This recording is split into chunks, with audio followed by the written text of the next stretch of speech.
사도행전 12장 18절부터 25절까지의 말씀을 쉬운 성경으로 다 같이 합독하겠습니다. 다음 날 아침 구름들 사이에서는 베드로가 없어진 일로 한바탕 큰 소동이 일어났습니다. 헤롯 아그리빠는 철저하게 수색하여 베드로를 찾으라고 명했으나 그를 찾을 수 없었습니다. 그래서 그는 경비병들을 신문한 뒤에 대신 그들을 처형하라고 명령하였습니다. 그 후에 헤롯은 유대를 떠나 가이사랴로 가서 얼마 동안을 지냈습니다. 한편 두로와 시돈 사람들은 헤롯에게 몹시 노여움을 사고 있었습니다. 그래서 그들은 무리를 지어 헤롯에게 갔습니다. 그들은 내실 시종인 블라스도를 해위하여 그의 도움을 받아 헤롯에게 화해를 요청했습니다. 이는 이들 지방 사람들이 헤롯의 영토에서 식량을 공급받았기 때문입니다. 약속한 날 헤롯은 왕의 복장을 하고 왕자에 앉아 그들에게 연설을 하였습니다. 그러자 군중들은 이것은 사람의 소리가 아니라 신의 소리다라고 외쳤습니다. 그러나 헤롯이 하나님께 영광을 돌리지 않았기 때문에 주님의 천사가 즉시 헤롯을 내리쳐서 헤롯은 벌레에 먹혀 죽고 말았습니다. 하나님의 말씀은 점점 더 멀리 퍼져서 믿는 사람이 많아졌습니다. 바나바와 사울은 자기들의 사명을 다 마치고 마가라고도 하는 요한을 데리고 예루살렘에서 돌아왔습니다. 아멘. 아멘. 오늘은 사도행전 28번째 시간으로 오늘도 하나님의 충만한 은혜가 우리 모두에게 넘치기를 소망합니다. 우리가 지금 살펴보고 있는 사도행전 12장은 크게 두 가지의 이야기가 있다고 말씀을 드렸습니다. 어려움에 빠진 예루살렘 교회를 하나님이 구원하시는 한 가지 일, 그리고 교회를 위협하는 헤롯을 제거하는 그 사건을 기록하고 있습니다. 예루살렘 교회에 있었던 이 박해는 청년 사울이 예수님을 믿음으로 인해서 끝날 것처럼 보였지만 전혀 끝나지 않고 교회는 계속해서 새로운 어려움에 직면하게 됩니다. 그래서 예전에 예루살렘 교회의 탁월한 일꾼이었던 이 스데반이 순교의 제물이 되었던 것처럼 12장에 보면 우리가 지난 시간에 살펴봤었는데 사도 요한의 형제였던 야고보가 이 12사도들 중 처음으로 순교의 제물이 되게 됩니다. 그리고 이에 끝나지 않고 이 헤롯 아그리빠 왕은 베드로 사도까지 죽이기로 결심하고 그를 감옥에 가두게 되는데, 그러나 하나님은 이 교회의 간절한 기도를 들으시고 기적적으로 그를 구출하십니다. 전혀 인간이 상상할 수 없는 방법으로 베드로를 구출하시는데 그 기도를 그렇게 응답해 주십니다. 그런데 이 사건은 더 분명하게 말씀드리면 하나님이 이 놀라운 주권을 이들 가운데 베푸셔서 직접 베드로를 구해 주신 사건입니다. 이러한 하나님의 일에 여러분 주의 백성과 교회가 기도로 동참했던 것입니다. 우리의 그 연약한 마음, 이 우리의 삶 속에서도 하나님 왜 이런 일들이 우리에게 일어납니까? 라고 하는 경우들이 있을 수 있습니다. 이것은 우리 지식으로는 우리가 하나님의 그 크심을 감당할 수 없기 때문인데, 그러므로 기도할 때마다 우리는 항상 이렇게 기도해야 합니다. 주님의 뜻대로 이루어 주시옵소서, 이 믿음을 주시옵소서 라고 기도를 해야 하는데, 하나님이 우리 아버지시니까 여러분 그 마음을 가지고 이런 신뢰를 갖고 기도해야 합니다.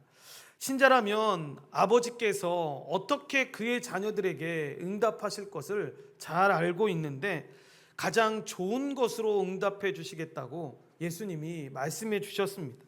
그러니까 기도하라는 겁니다. 그래서 그 응답이 나의 기도와 상황에 다를지라도 아버지니까 내가 이해 못하더라도 가장 좋은 것을 주실 것을 기대해야 되는 거죠. 그래서 기도하는 겁니다. 그렇게 베드로는 감옥에서 나왔고 잠시 성도들과의 만남을 가진 후 떠나게 되는데, 이 내용이 지난 시간에 우리가 살펴봤던 내용입니다. 이제 그 탈옥의 여파로 감옥에서 한바탕 소동이 일어나게 됩니다.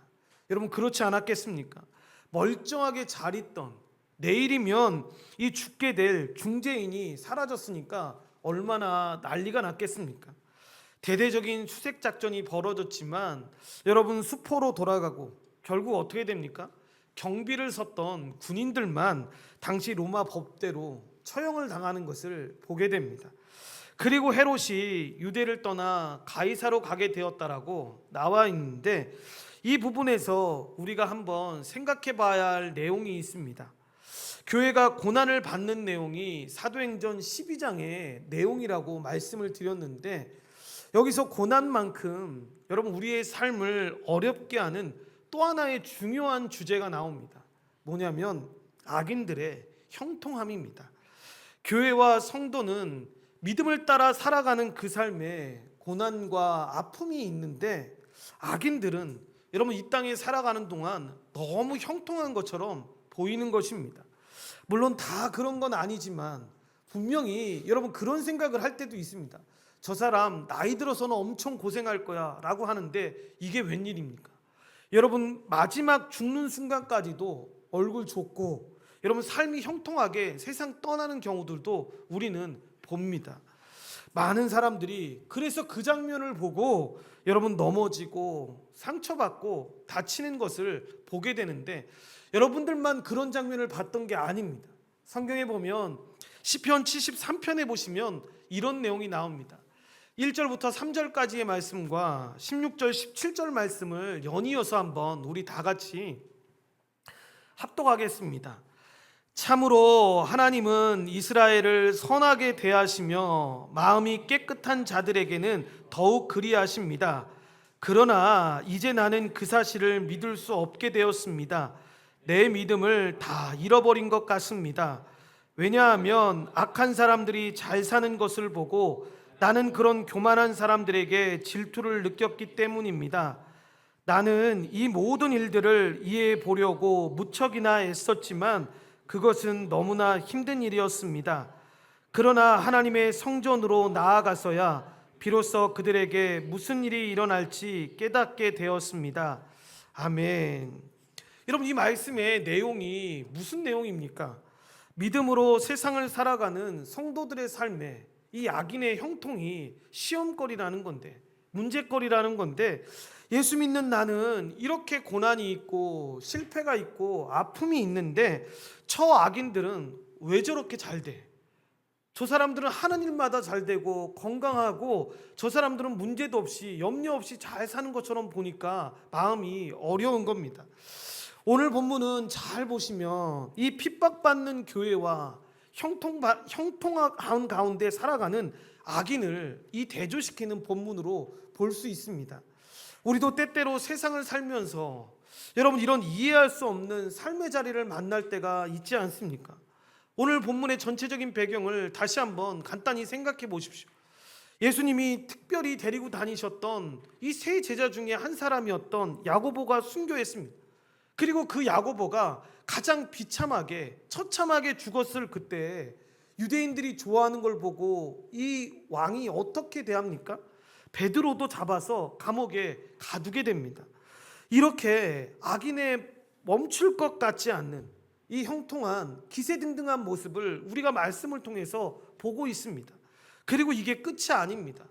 할아버지가 다스렸던 이 헤롯 왕이 다스렸던 지옥을 통치하고 있을 뿐만 아니라 그 권력이 어느 정도까지 컸냐면 오늘 말씀에 나오는 것처럼 수리아 영토였던 두로와 시돈까지 영향력을 행사하면서 떵떵거리면서 살아가는 것을 보게 됩니다. 당시에 여러분 두로와 시돈은 수리아 영토에 속해 있었지만 이 땅을 넘어가려면 굉장히 험준한 산을 넘어가야 했기 때문에 여러분 그들은 헤롯의 도움을 받아서 이 양식을 공급받고 있는 상황이었습니다. 그러니까 생명줄을 지금 이 헤롯 아그리빠가 갖고 있는 그런 상황이었습니다. 그런데 오늘 본문 말씀에 보면 그 헤롯이 왜 화가 났는지는 나와 있지 않습니다. 그런데 이유는 알 수 없지만 결과적으로 화가 난 헤롯 아그리빠가 그들을 어떻게 대하고 있습니까? 그들의 생명줄을 붙잡고 그걸 갖고 그들을 협박하는 그 상황 가운데 있는 겁니다. 두로와 시돈이 그래서 살기 위해서 이 헤롯 아그리빠를 찾아와서 화해를 요청하는, 화해라고 말하고 있지만 여러분 항복 선언을 하는 것과 같이 그에게 우리 좀 살려주십시오 라고 요청하는 모습을 보고 있는 겁니다. 여러분 헤롯 아그리빠의 모습을 보면 어떤 모습입니까? 안에서도 자기가 원하는 대로 교회를 핍박하면서 거리낌 없이 대하고 있고, 바깥에서도 다른 사람들이 눈치를 보고 아첨하지 않으면 안 되는 모습으로 등장하고 있습니다. 21절에 보시면 약속한 날 헤롯은 왕의 복장을 하고 왕자에 앉아 그들에게 연설을 하였다라고 이야기하는데, 여러분 로마의 역사가였던 요세푸스는 이 모습을 이렇게 표현합니다. 헤롯이 순전한 은으로 짠 멋진 옷을 입고 연설을 했는데 햇빛이 비치니까 온통 찬란하고 뭔지 모르는 두려움과 경외감이 만들어졌다라고 기록을 하고 있습니다. 그랬을 때 22절에 보면 뭐라고 나오냐면, 그러자 군중들은 이것은 사람의 소리가 아니라 신의 소리다라고 외쳤다고 나옵니다. 헤롯에게 잘 보여야지만 먹고 살 수 있는 이 두론과 시돈 사람들이 헤롯의 소리가 인간의 소리가 아니라 신의 소리라며 아첨을 떨고 있는 것입니다. 이렇게 하나님께만 드려야 하는 이 소리를 지금 두로와 시돈 사람들이 하나님에게만 합당한 그 찬사와 영광을 인간인 헤롯 아그리빠에게 지금 하고 있는 것입니다. 여러분 물론 무지해서 이렇게 할 수 있습니다.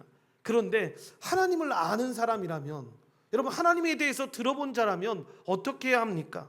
그 영광을 사용하거나 하나님께 그 영광을 돌려야 합니다. 그럴 때 하나님이 여러분 그를 함께 하시는 것들을 보게 되는데, 문제는 헤롯 아그리빠가 그 찬사와 영광을 직접 받았다라는 것입니다. 그럴 때 어떤 일이 벌어집니까? 즉시 하나님께서 자신의 천사를 보내서 그를 치시는 겁니다. 그런데 그 치시는 방법이 놀랍게도 여러분 벌레를 보내서 여러분 죽게 하는 방법으로 이 헤롯 아그리빠가 죽게 됩니다.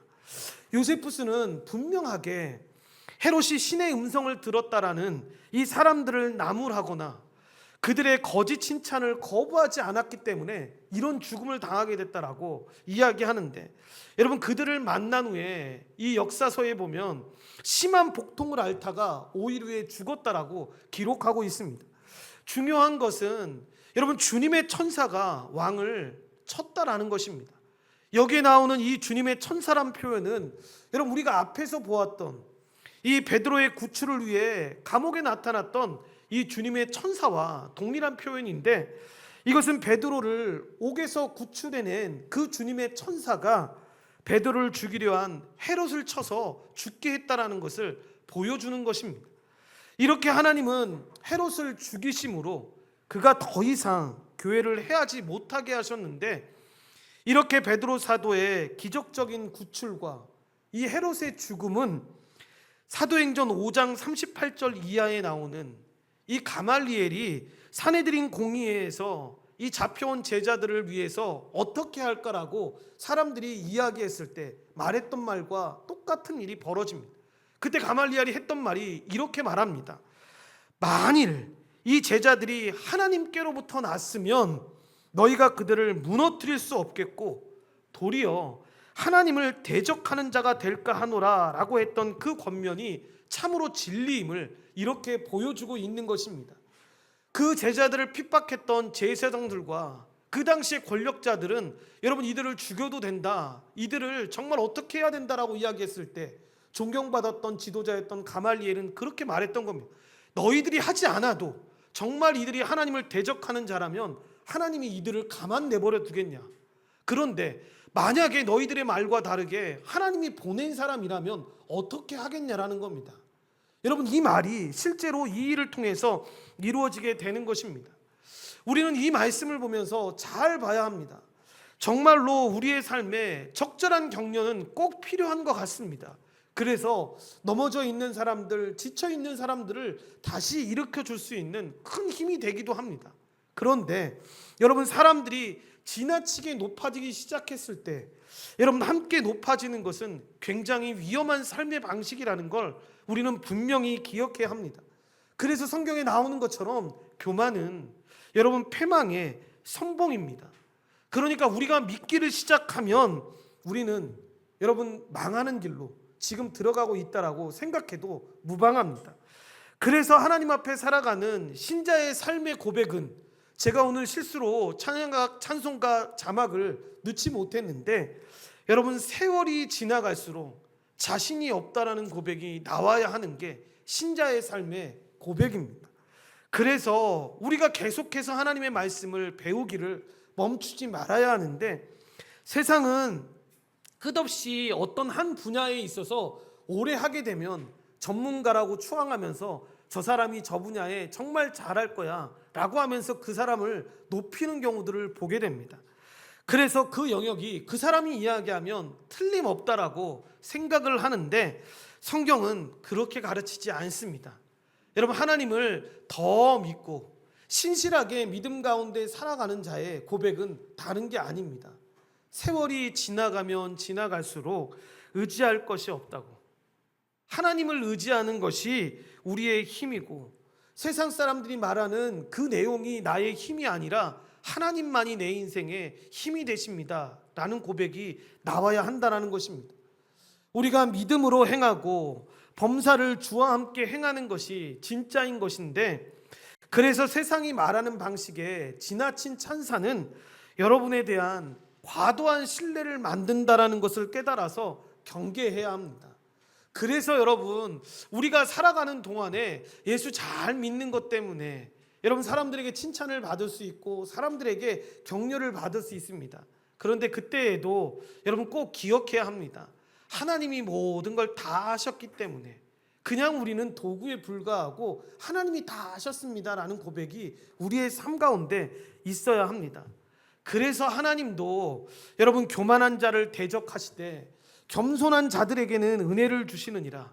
그러므로 다 서로 겸손으로 허리를 동일하고 권면하고 있는 것입니다. 여러분에 대한 신뢰보다 더 어리석은 것이 없다라는 것을 우리가 기억해야 하는데, 여러분 그러한 마음이 있다면 내려놓아야 하는데, 여러분 하나님을 믿어야 합니다. 그러니까 사람은 항상 자신이 어떤 존재인지를 분명히 기억해야 하는데, 용서받고 사랑받고 사는 존재라는 사실을 기억해야 합니다. 그래서 이 땅을 살아가면서 나처럼 한계가 많은 사람이, 약함이 많은 사람이 어디 있나 라는 생각을 하면서 하나님이 도와주시지 않으면 나는 한시도 살 수 없는 사람이야 라는 고백이 있어야 합니다. 우리가 헤롯을 죽인 장면만 봐도 여러분 이 사실을 너무 잘 알 수 있는데, 헤롯을 심판하시는 하나님의 방법이 참 독특하지 않습니까?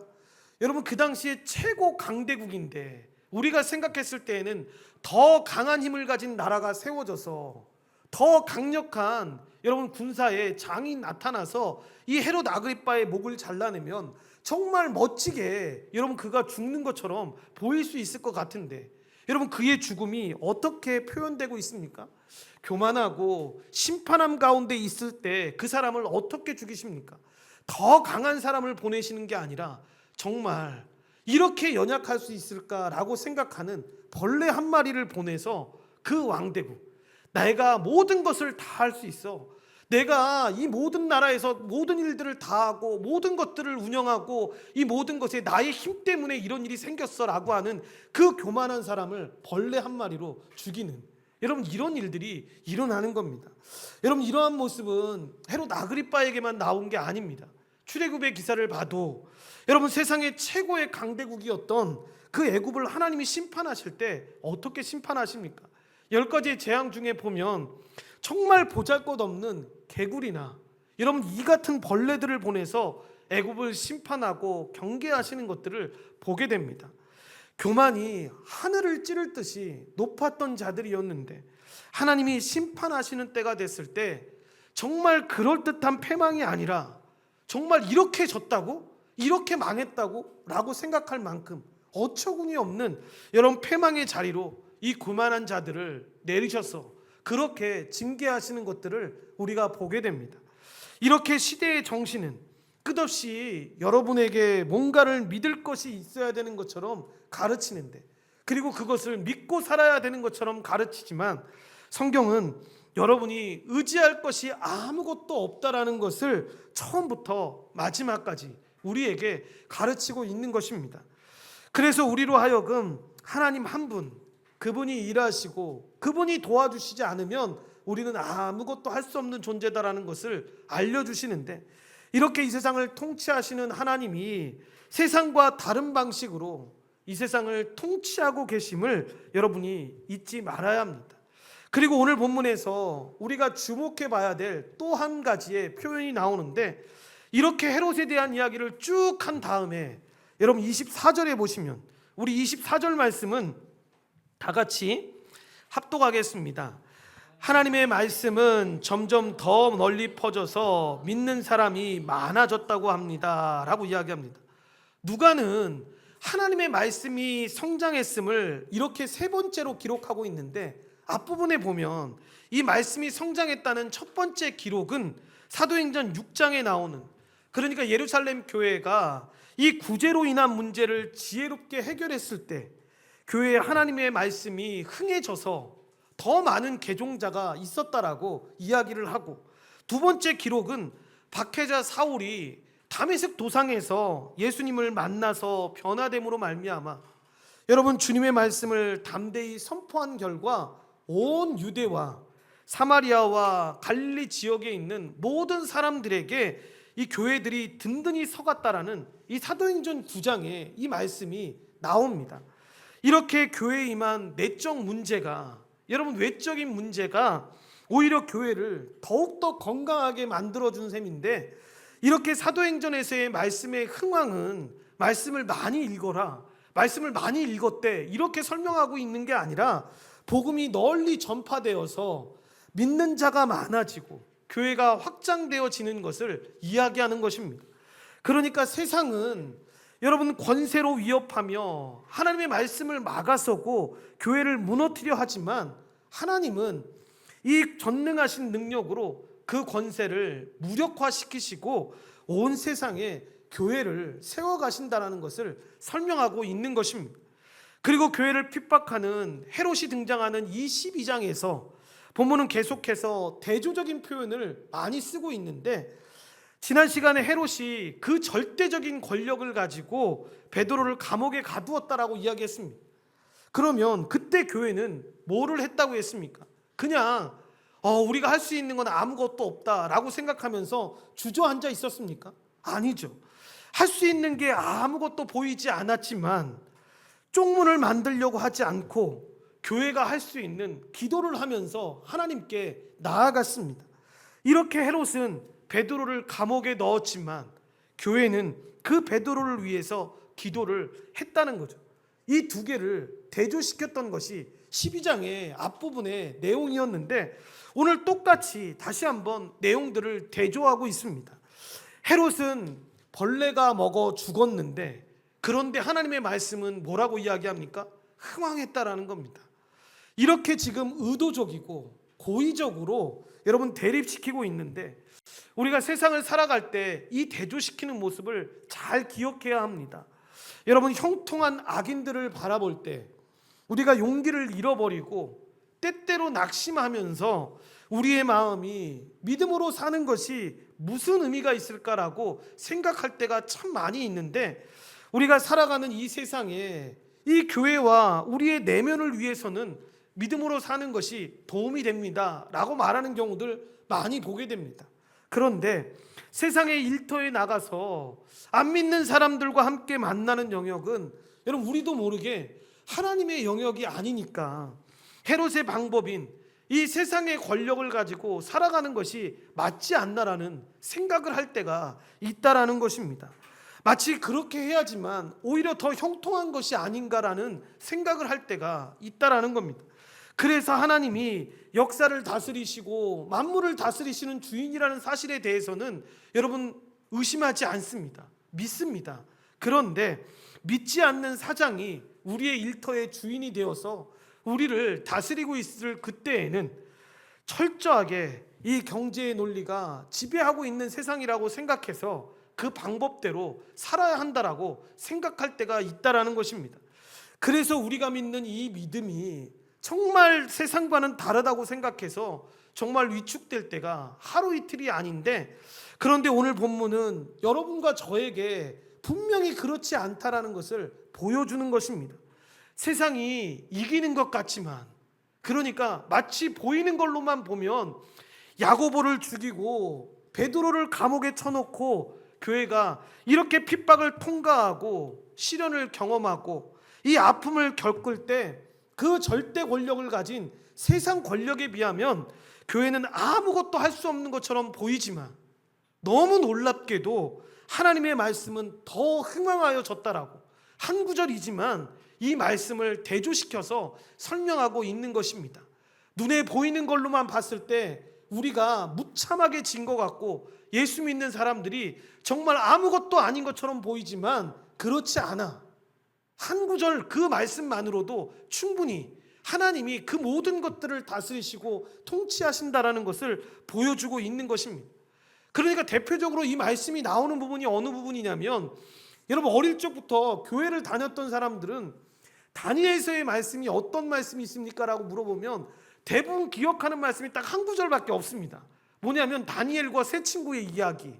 그러면서 얘기하면서 우리도 그렇게 굳은 믿음을 가지면 하나님께서 우리를 복 주셔, 이렇게 기억하는 게 전부입니다. 그런데 여러분 다니엘서의 말씀은, 여러분 다니엘과 세 친구가 어려운 환경에서 어떻게 믿음을 지켰는가, 이게 여러분 다니엘서의 핵심이 아닙니다. 다니엘서에 정말 전하려고 하는 이 핵심적인 메시지는 뭐냐면, 나라를 잃어버리고 여러분 포로로 잡혀가고 성전이 다 무너졌는데 이런 하나님의 백성들을 향해서 성경이 뭐라고 이야기하는가라는 것이 핵심 메시지입니다. 뭐를 얘기합니까? 하나님의 나라가 영원하고 그 통치는 한 번도 씌어본 적이 없다라는 겁니다. 그래서 세상의 나라의 때는 잘 될 때도 있고 무너질 때도 있지만 하나님의 나라는 절대로 통치하기를 멈추거나 쉬는 법이 없는 영원한 나라라는 것을 말씀하는 것입니다. 이것이 다니엘서 전체를 흐르고 있는 핵심적인 메시지입니다. 그러니까 우리의 삶에 실패 같아 보이는 이 삶의 자리가 있어 보일 수도 있고, 고난이 있고 핍박이 있고 아픔이 있고 많은 질고가 우리의 삶을 통과할 때 우리의 믿음이 그런 영역에서는 적용이 안 되는가 보다라는 게 아니라는 것입니다. 우리의 세상의 논리로 이렇게 여러분 우리를 보려고 하는 이런 마음들을 자주 점검해야 하는데, 그러니까 우리 주변에서도 저 사람 예수 잘 믿어서 저렇게 잘 됐어 라고 말할 때에도 조심해야 합니다. 그러면 여러분 그렇게만 표현하면 우리가 바라보는 세상 속에서 정말 문제가 있고 어려움이 있는 사람은 정말 하나님 잘못 믿었기 때문에 그 사람에겐 그 문제가 계속 생기고 있는 겁니까? 아니죠. 여러분 그렇게 보이는 현상으로 말씀하고 있는 게 아니라 하나님은 쉬지 않고 계속 일하고 계시는데, 그래서 존 스토 목사님이 본문을 해석하면서 이렇게 이야기합니다. 폭군들은 교회를 반대하고 복음 전파를 방해하면서 한동안은 뽐내고 떵떵거리겠지만 오래 지속하지는 못한다. 결국 그들의 제국은 망하고 말 것이며 그들의 교만함도 무너지고 말 것이다 라고 이야기합니다. 물론 여러분 충분할 정도로 우리의 삶을 점검하면서 우리의 허물과 실패를 충분할 정도로 반성하는 것도 필요합니다. 그런데 동시에 꼭 해야 되는 게 무엇이냐면, 나라를 빼앗겼고 포로로 잡혀갔던 그들에게 어쩌면 죄를 돌이켜야 한다면 우리 못지않게 그들도 더 많은 죄를 지었기 때문에 돌이켜야 했지만, 하나님이 눈을 열어서 보기를 원했던 것은 그들의 많은 죄를 회개하는 것도 중요한 메시지지만 다니엘서는 반복해서 이야기하고 있는 겁니다. 하나님은 한시도 쉬지 않고 하나님의 통치가 지금도 완전하다고. 그러니까 너희들 눈에 볼 때 나라가 다 빼앗겨서 세상이 다 뒤집히는 것 같은 충격을 받았겠지만 하나님의 통치는 영원히 변함없다라는 것을 믿으라고. 낙심하거나 절망하거나 포기할 필요가 전혀 없다라는 것을 이야기하고 있는 것입니다. 그렇게 그 백성을 붙들어 줬던 게 바로 다니엘서의 메시지입니다. 이렇게 우리의 삶에도 여러분 고난이 끝나지 않을 것과 같은 어려움들이 여러분 찾아올 수 있습니다. 그런데 분명하게 기억해야 될 건, 우리에게 주어진 그 이김은 성도의 것임을 한순간도 잊어서는 안 된다라는 것입니다.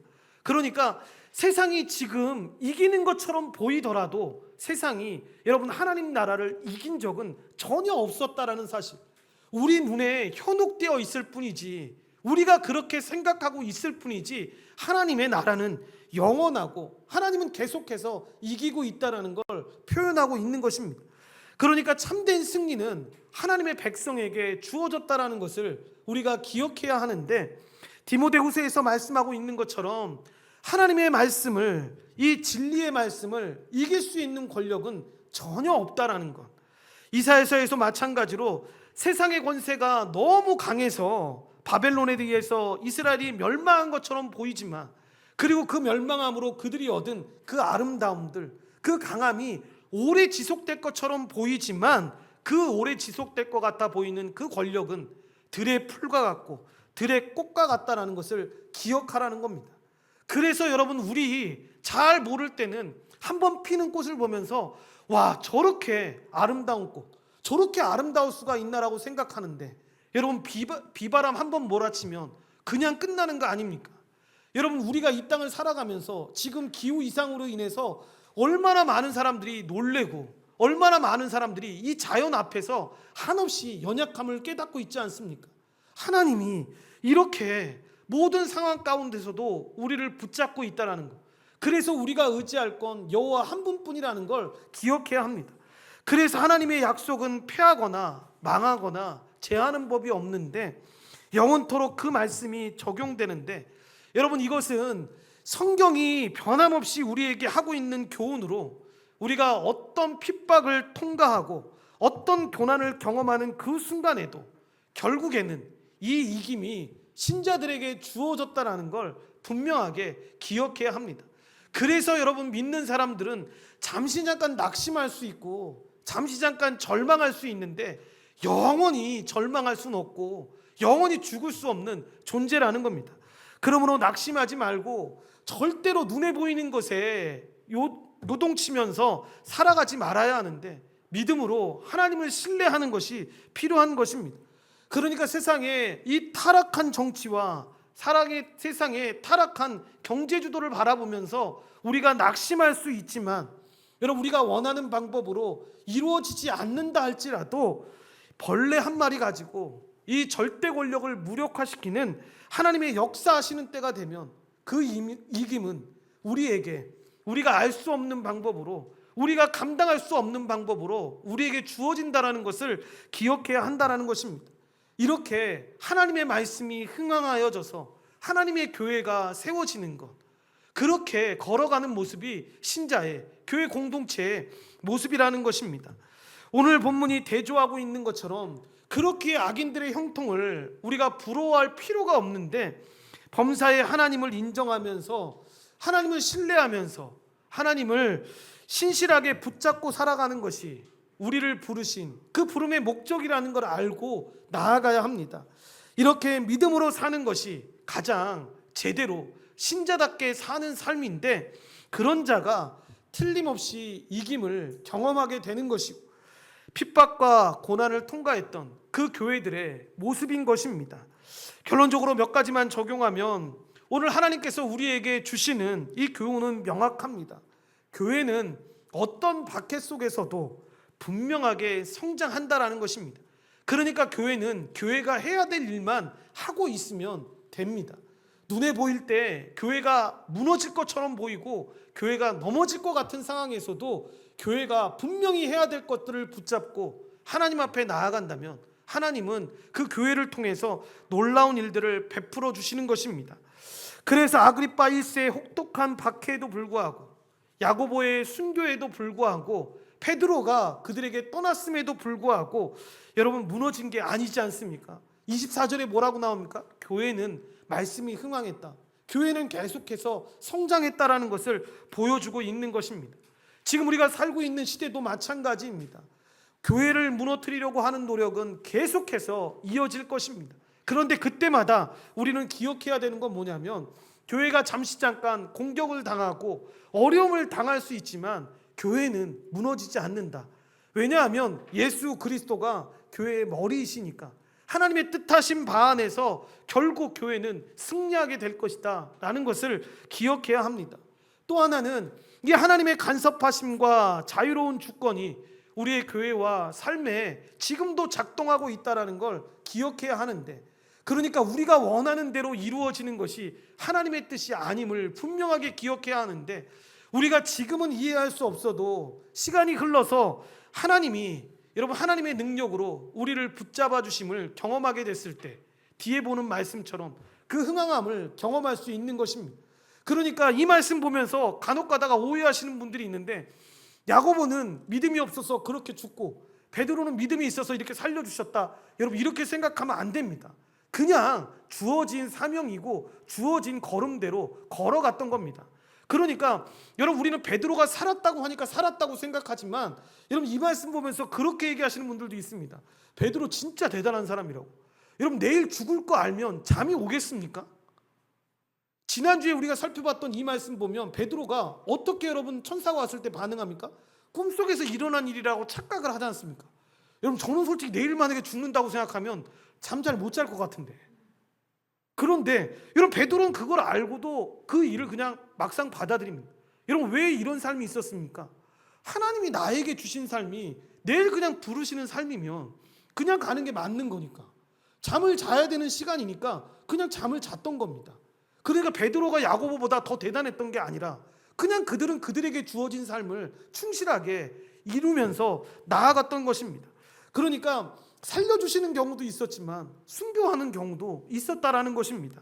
그러므로 신자들이 하나님을 신뢰한다라는 건 다른 게 아닙니다.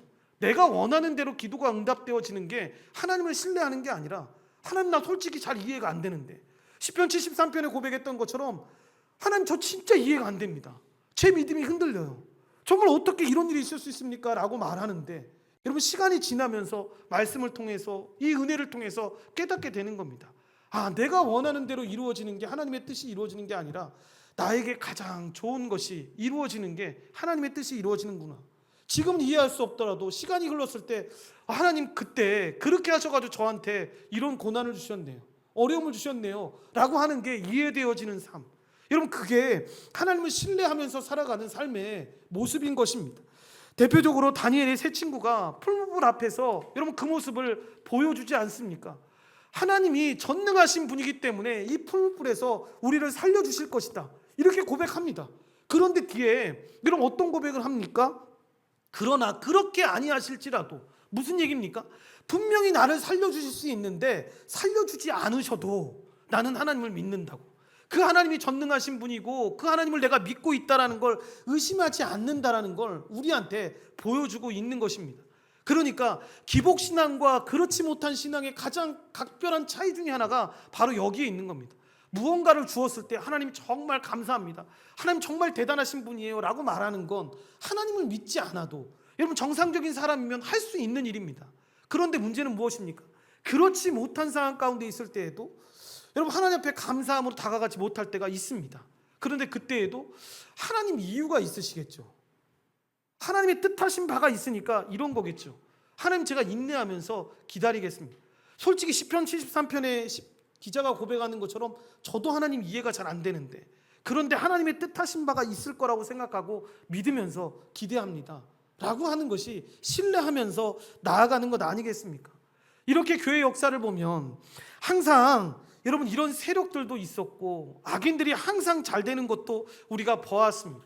심지어는 죽을 때까지 정말 편안하게 살다가 죽는 경우들도 우리가 보았습니다. 그런데 나라로 보면 그 나라가 오래되지 않는다라는 것, 우리의 삶에 볼 때 정말 길어 보이고 우리의 삶에 볼 때 끝날지 않은 것처럼 보일지라도 하나님은 여전히 일하고 계신다는 것. 그래서 우리가 이 땅을 살아가면서 이 세상에서 주어지는 어떤 권력이나 어떤 힘 앞에 주저앉거나 두려워하지 않을 이유가 여기에 있는데, 하나님의 심판이 항상 현존하고 있기 때문에 여러분 믿는 자들만 심판받는 게 아니라 믿지 않는 자들도 항상 이 심판 아래 놓여지게 된다는 걸 기억해야 합니다. 그리고 마지막으로 이 말씀에 성장 없는 교회의 성장은 없다는 사실을 우리가 기억해야 하는데, 누가는 박해에도 불구하고 교회를 지도하던 사도들이 죽거나 다른 곳으로 떠났음에도 불구하고 뭐라고 이야기합니까? 교회가 성장했다라고 이야기합니다. 여러분, 사도들이 아닐지라도 여러분, 누군가가 사도들로부터 배운 이 하나님의 말씀을 전하지 않았겠습니까? 그러니까 어떤 사람에 의해서 좌지우지되는 그런 교회가 아니라 정말 하나님의 말씀을 사랑하고 하나님의 말씀을 배우고 하나님의 은혜 가운데서 걸어갈 수 있는 그 믿음의 사람들을 통해서 하나님이 일하고 계신다는 것. 그리고 그렇게 말씀의 성장이 없다면 교회의 성장은 정말 하루아침에 무너지는 이 모래성과 같다라는 걸 우리가 꼭 기억해야 되는데, 교회가 그 말씀의 능력으로 성장함을 깨달아야 합니다. 이렇게 성령님께서 사도행전을 통해서 가르쳐 주시는 이 말씀이 우리의 삶에서, 우리의 교회의 삶을 통해서 이루어지게 되기를 간절히 축원합니다. 기도하시겠습니다. 하나님, 감사합니다. 하나님의 은혜 가운데서 우리를 불러주시고 인도하여 주셔서 하나님, 사도행전 말씀을 통해서 우리는 참 많은 고난과 핍박 가운데 있는 교회의 공동체의 모습을 보게 됩니다. 하나님, 무언가를 잘못해서가 아니었습니다. 하나님의 말씀대로 살아감, 하나님의 뜻대로 살아감이 그들이 고난받는 유일한 이유였습니다. 그런데 그러함에도 불구하고 그들이 하나님을 신뢰했습니다. 하나님을 바라봤고 하나님을 의지하면서 나아갔습니다. 왜 눈물이 없었겠고 왜 절망과 낙심할 때가 없었겠습니까? 하나님, 그때에도 그들은 세월을 지나가면서 우리가 의지할 것이 오직 하나님밖에 없다는 것을 분명하게 깨달았습니다. 그 사실을 깨닫고 하나님을 의지하며 하나님을 바라보며 나아갔습니다. 하나님, 우리 안에 그런 놀라운 역사가 임할 수 있도록 도와주셔서 하나님, 모든 것을 다 잃고 나서 하나님만을 의지합니다 라는 고백이 아니라 하나님, 우리가 모든 것을 다 가지고 있다라고 생각하는 그때 하나님을 의지하고 하나님을 바라보며 주님 앞에 걸어갈 수 있는 믿음의 백성들이 될 수 있도록 주님이 도우시고 인도하여 주시옵소서. 모든 걸 주님께 감사드리오며 예수님의 이름으로 기도드리옵나이다. 아멘.